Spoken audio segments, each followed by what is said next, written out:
L'Exorciste.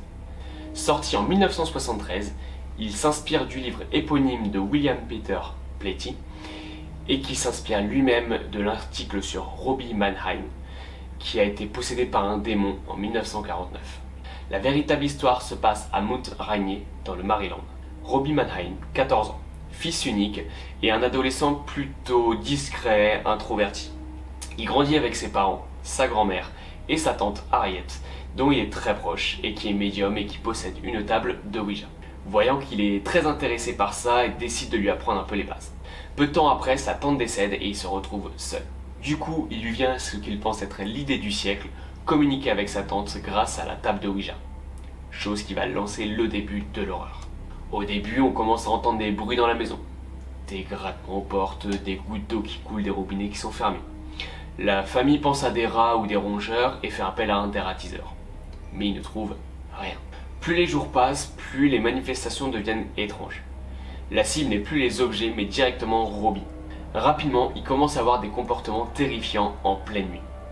De plus, son corps commence à être marqué de beaucoup de bleu.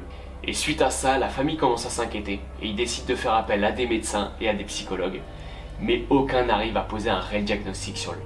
Les parents, par la suite, décident de monter d'un cran et l'emmènent voir un pasteur. Rien qu'à le voir, il est catégorique. Robbie est possédé. Sans attendre plus, il pratique un premier exorcisme. Aucun résultat. L'enfant est ensuite envoyé à l'hôpital catholique vers le père Hugues. Cette fois-ci, il y eut des résultats, mais des mauvais. La présence du père Hugues n'a provoqué que des insultes venant de Robbie. À court d'idées, le père Hugues préfère passer le flambeau au doyen du diocèse. Il n'arrête pas de prier et de pratiquer des exorcismes sur l'enfant. Et cela finit par fonctionner.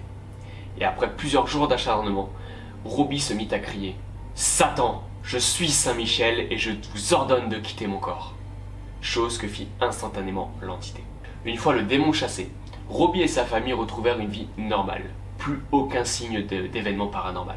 Suite à la médiatisation de cette affaire, beaucoup n'y croyaient pas et criaient au mensonge. Par exemple, pour Thomas B. Allen, un écrivain américain, Robbie a tout inventé pour attirer l'attention sur lui et louper pas mal de jours d'école. Pour le protéger de la médiatisation, l'église a préféré lui donner un pseudonyme, Roland Doe, pour qu'il puisse par la suite reprendre une vie normale et sans être dérangé par tout le monde.